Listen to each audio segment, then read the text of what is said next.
Looking in your eyes and I know exactly what you're going through. The life you left to them, then I be the one you choose. See the pain in your face and I know exactly how you feel. Right now you want to give up, 'cause you can't steady anymore. The choice you make to time in your face, and nothing lasts forever. So you kinda listen to the voice and the wind to say, hey. We all never die, that's the day to come. We all never meet, that's the joy to come. We all never dead, that's the life to take. So come on, speak up and face your strength. You gotta know what it is, oh, oh, oh. So you gotta worry, oh, oh, oh. You gotta know what it is, oh, oh, oh. So you gotta worry, oh, oh, oh. You gotta know what it is, oh, oh, oh. So you gotta worry, oh, oh, oh. That's the New Image Gospel Choir there with Get Over It. There's nothing too painful, no mistake too costly in life. So much so that it threatens your destiny that you can't get over it. I'm a living witness. Good morning, good afternoon, good evening to everyone wherever you are. You're welcome to another edition of Liberia Rising with Sam-Abel Gbinsay. We say Liberia Rising works with leadership with policies and not politics without projects. And just to give you a special announcement, next week is going to be a very interesting week for us. During next week's podcast, we're going to be hosting a special guest, someone who is so special to us as a person and also to my country, Liberia.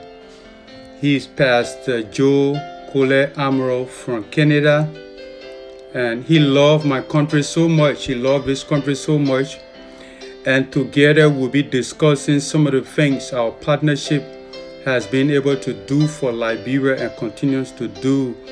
How we've been able to impact communities, individuals, ministers, ministries, pastors, and the list goes on.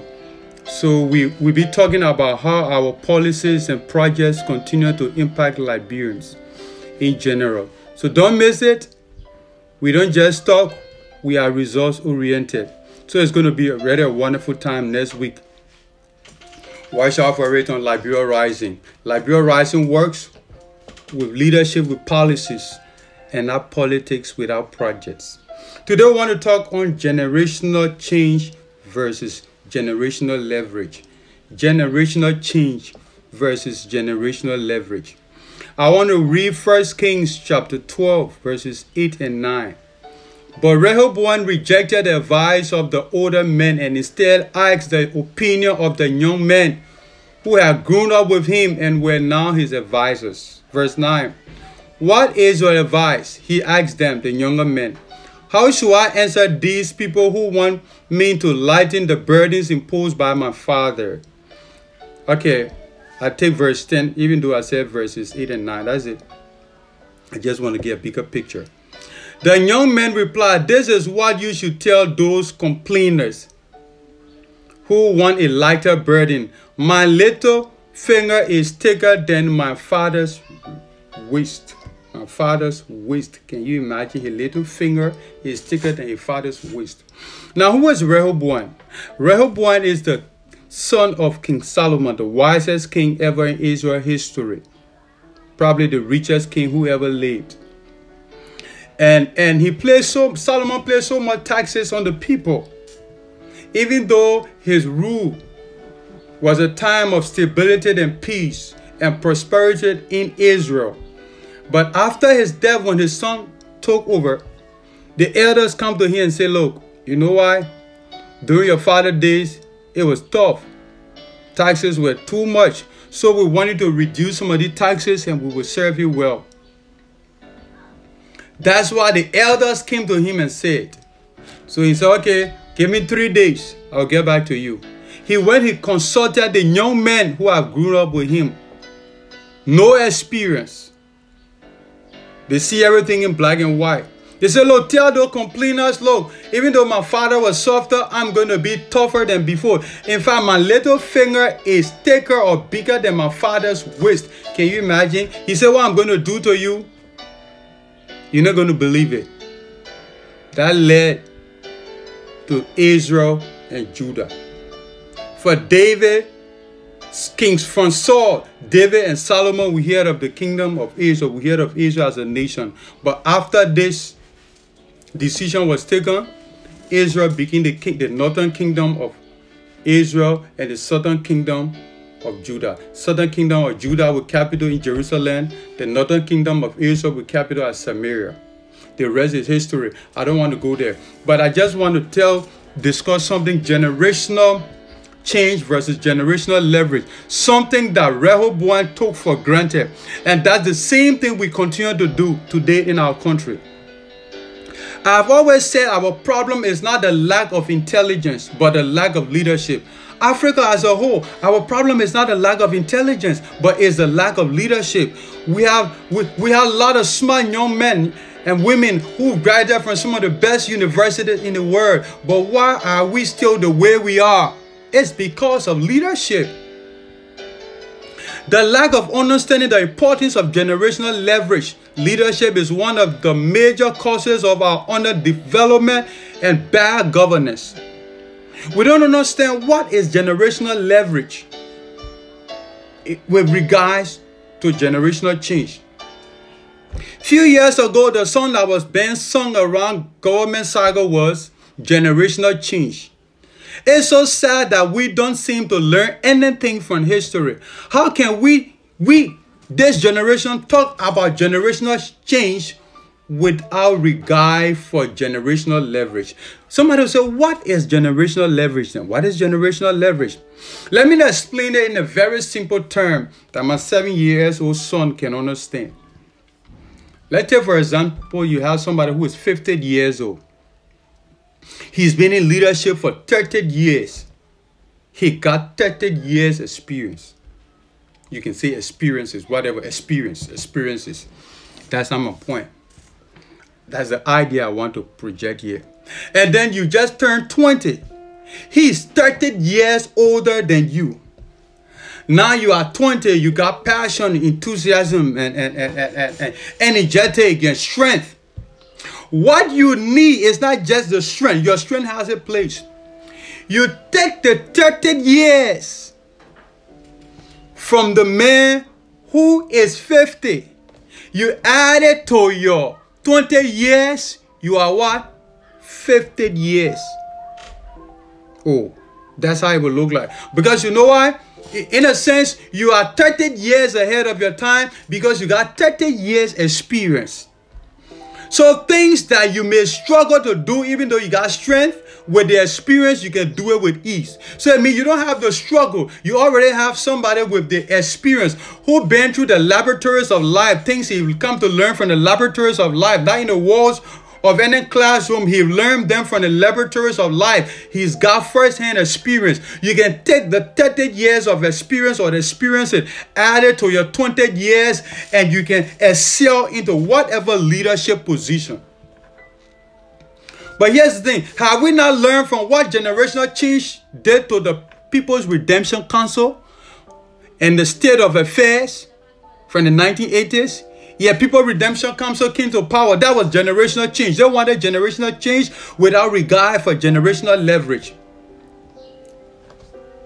We are still talking about generational change without generational leverage. We want generational change. We have no regard. We don't want to have place for people who been there ahead of us, who got experiences that we can tap into. Since the 1980s, up to present, our leaders have not been able to face that reality. As a result, we continue to go backwards, while other countries are way at the top of the developmental food chain. We want to build a society of utopia without any place and priority given to generational leverage, without regard for those who been ahead of us, those who who have had experiences from the choices they've made, from the life they've lived. We killed a certain President Tober, president of the World Baptist Alliance, someone that Obasanjo then referred to as my big brother, and 13 of the cabinet ministers in 1980. These were people who knew how to run government. People who stood for principles. What happened?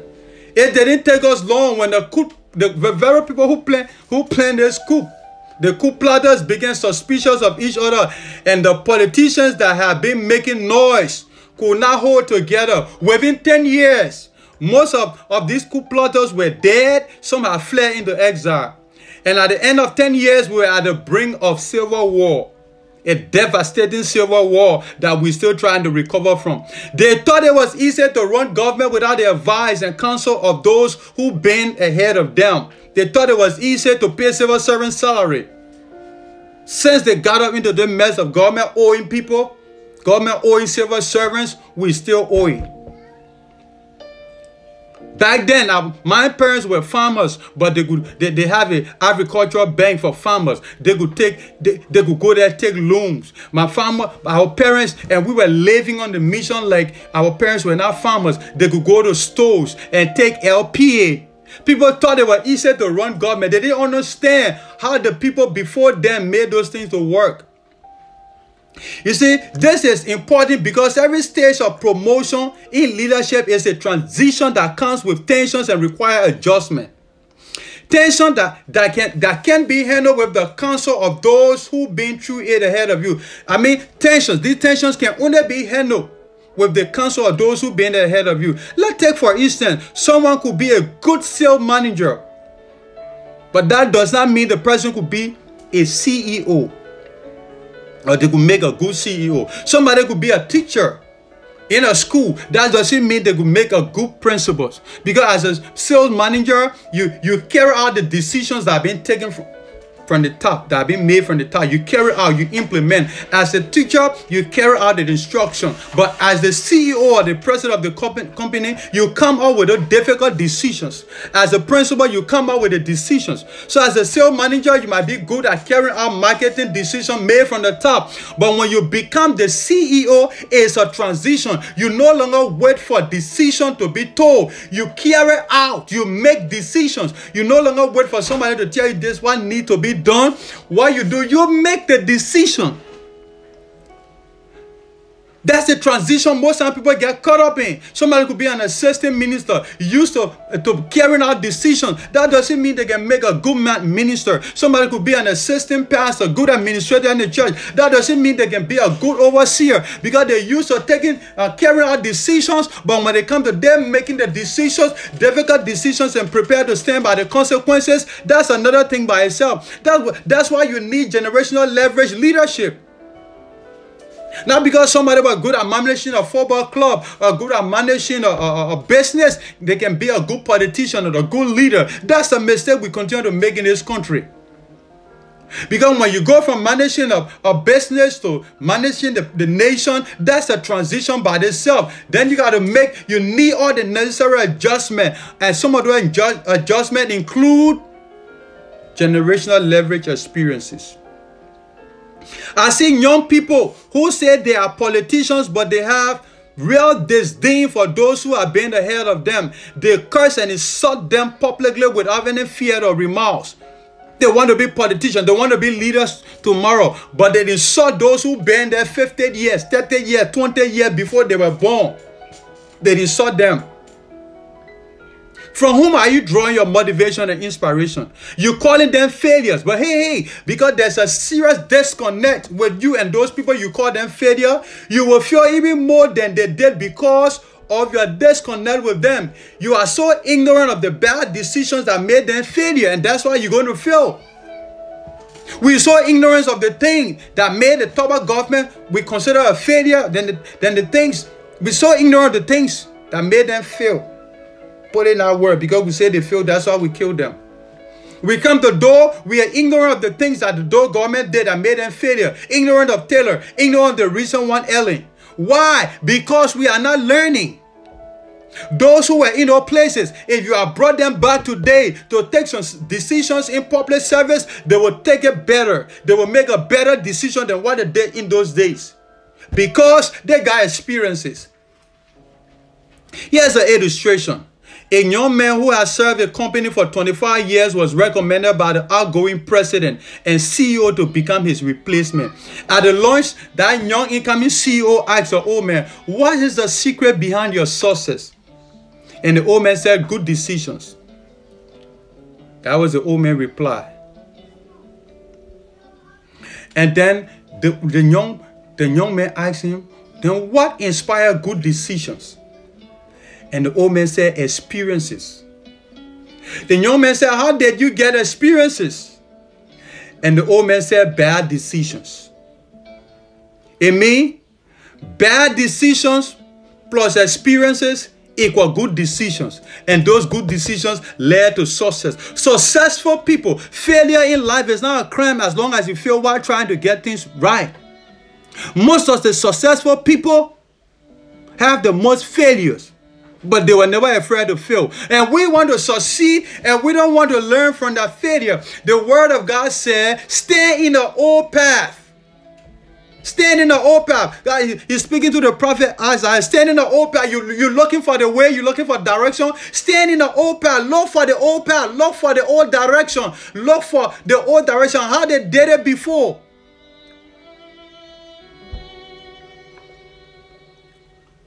But here is the thing. If you are coming after me and you fail at some place that I fail, then you are a fool. That's it. If you are coming after me and you are attached to me, if you fail at the same place I fail, you are a fool. So I think our generation, this generation is the worst. Because mistakes we're making, we didn't have to make those mistakes. Bad governance, corruption, incompetence, we didn't have to. We should have learned by then from those before us. But there's a serious disconnect with this generational change and generational leverage. Because why? Those before us become generational leverage that we need to avoid their mistakes and failure. Have people around your leadership who have learned from the laboratories of life and are honest and open about their mistakes instead of being intimidated by their presence. I can remember South Africa former finance minister. They call him Trevor and Andrew Manuel. Trevor Andrew Manuel is a South African politician who served in the government of South Africa as a minister of finance from 1996 to 2009. During the presidency of Nelson Mandela, Thabo Mbeki, Ilan Molante, and subsequently as minister in the presidency for the National Planning Commission from 2009 to 2014, under former President Jacob Zuma. 12 years in one position under 3 presidents. I can remember there was a time, every time they wanted to change him, the value of the South African rand would drop against the US dollar. He became the face of the South African economy. So when other leaders came to power, they didn't say, "Oh, he worked with the past president." They tell you they didn't have. There were people who were also competent, but we look at experience, generational leverage. He carries something that was priceless. In our nation today, we look down on them. Is it staying in the way and ask for the old path? Why people who complained 3 years ago will come into the position and get worse and do worse things? There's no old path to look at. They are carving out their own path in a learning process. And then we become stuck in replay because we keep doing the same thing. That has become the routine of our governance process. May God help us to appreciate and recognize the place of generational leverage. If this video and other videos have been a blessing to you, as you watch them, please share. As you watch my video, please share. I believe in Liberia Rising. And Liberia Rising work with leadership, with policies, and not politics, with our project.